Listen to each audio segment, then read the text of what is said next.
Brian Latimer. Today I'm going to try to break down for you guys a little bit about the mystery of blueback herring lakes. Certified meat dog right there.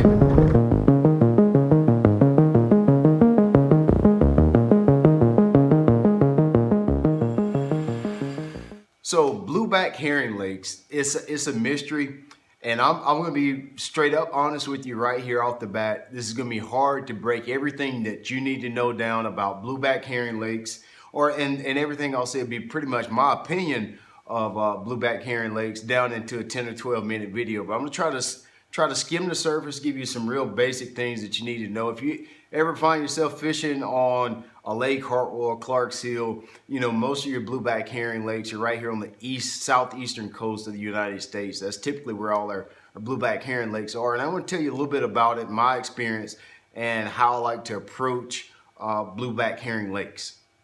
Blueback herring will always affect the fishery greatly.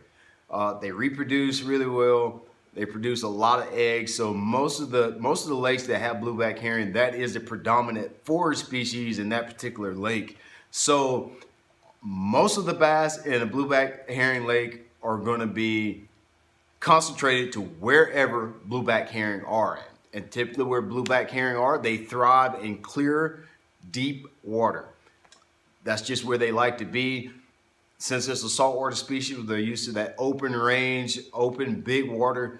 They're almost always going to be on the southern portion of the lake. Typically, I know Lake Hartwell, Lake Lanier, Clark's Hill, you're going to have the biggest population of blueback herring towards the southern portion of the lake, because that's where the biggest expanse is. That's where the clearest water is. That's where the most plant material is, especially on our lakes here, because we have timber in them. Timber produces algae and plankton. That's where you're going to have the most blueback herring. So that's where you're going to find the biggest population of blueback herring is typically, not always, but typically towards the southern portion of a fishery. One thing you definitely need to know about any blueback herring lake is there's definitely a defined difference between a creek bass and a main lake bass. And there's a population of bass that always stays shallow on every blueback herring lake. It may not be quite as many fish. The population is not going to be quite as big because there's not as much food shallow.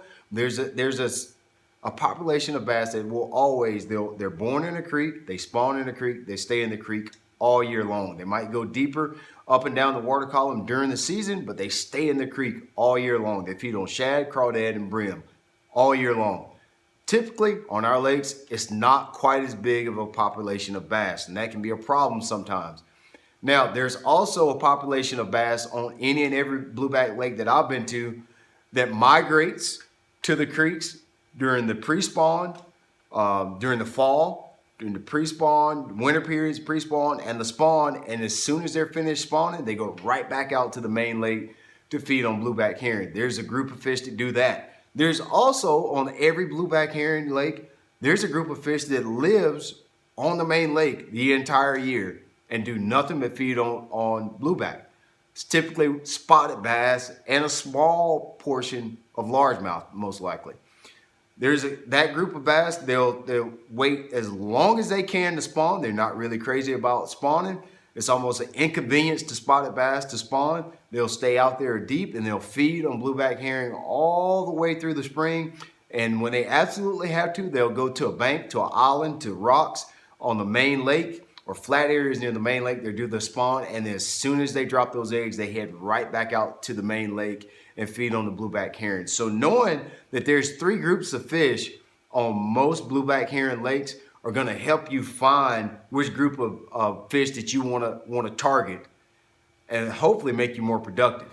You know, we talk a lot about blueback herring, but there's certain periods of the year where the blueback herring definitely affect bass behavior more than others.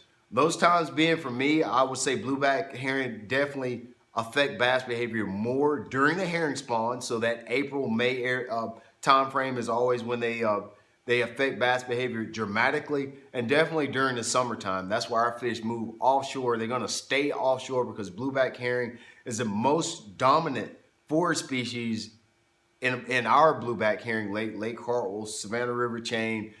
the blueback herring is going to be the most dominant food for us. So those fish are going to be more offshore. Now, here's the thing about blueback herring lakes. In my opinion, blueback herring is somewhat oversold. Even though we have a large population and more fish offshore out there feeding on blueback herring lake, in my opinion, you can still fish just like you would on a normal fishery. It's just not quite the population shallow or in the creeks that you would have in a normal fishery, like shad fishery or river system. We don't have the population of bass in the backs of creeks and backwaters. You still can go in the backwater and catch fish on docks. There's always a brim pattern going on. Fish that are feeding on brim, fish that are feeding on threadfin shad, fish that are feeding on crawdads. You can still do that on a blueback herring lake, and it's something that's not talked about a lot. Here's the magic of at least the blueback herring lakes that we have here in the upstate of South Carolina.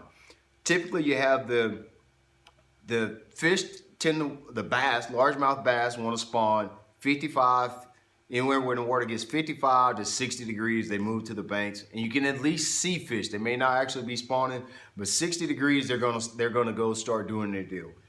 And the whole magic behind this deal is the blueback herring spawn and water temperature in the mid 60s. You got about a week or two period where those water temperatures will hover in the 60s. The bass will spawn, they'll do their deal, and then they want to go right out to the main lake. And the blueback herring, they spawn on places where largemouth bass typically post-spawn, long clay points, close to deep water, flats close to the main lake. That's where bass like to go after they spawn. Well, that's where the blueback herring love to spawn. The blueback herring almost always spawn, it's always dependent on the year. They spawn after the bass spawn. Those fish don't stay shallow very long. They're extremely migratory. The fish, they migrate to these backwater areas, to these creeks, to these shallow water areas that look really good. And they do have a forage population there, but it's just not as desirable as the blueback herring that live on the main lakes. So those fish will migrate to the shallows during January, February, March. And as soon as they're done spawning, they go right back out to the main lake as quickly as possible to feed back up on the blueback herring. Here are the things that you're going to look for during the blueback herring spawn. This time period is going to be anywhere between, I've seen it as early as mid-March and as late as June. Anywhere in that time frame is where you're going to have somewhat of a herring spawn. And what you're going to look for is long points, flat clay points. Those herring like to leave their eggs to rocks. They can spawn around riprap. They like long clay, clean clay points. They can leave it on clean points. They also leave their eggs on any kind of brush material. You know, right now the lake levels on the Savannah River chain are pretty high. We've been in a drought for quite some time, and the lake levels are high. And we have dog fennel in the grass in the lake, which is just a brown native grass to the area, and they'll lay their eggs on that as well. So you can look for a herring spawn on the main lake or close to the main lake around any of those rocks, clay, or the dog fennel, or places that blueback herring will lay their eggs. So those are places you want to look. As long as it's in close proximity to the main lake, is a good chance that you'll find a herring spawn anywhere from mid-March to mid-May or June sometimes, depending on the year. That's where you want to look to find the herring spawn. They're going to affect bass behavior mostly during the late spring, when the herring spawn is going on, during the summer, when fish are more apt to be offshore in deeper water, and in the early fall. That's when you really, really need to pay attention to blueback behavior. Where the bluebacks are is going to be real important to you having a productive day on the water during those time periods of the year. They don't really affect bass behavior quite as dramatically during the late fall periods, November, December, January. It's not quite the same.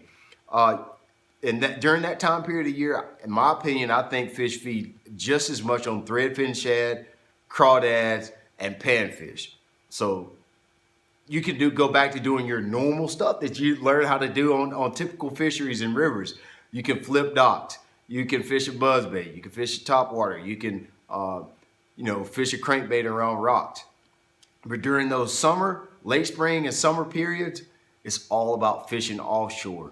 because that's where the food source is, that's where the most predominant food source is, and that's where fish are going anyway. That's where their migration path is going more towards the main lake. But it's a huge misconception and sometimes oversold that blueback herring affect bass behavior during the winter periods.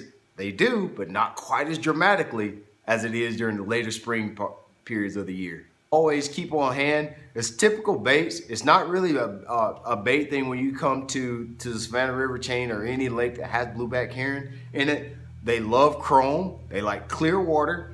Spinner baits are a great way to find blueback herring. A lot of times, especially during the blueback herring spawn, they like to bump up the side of a spinner bait and try to spawn with your spinner bait.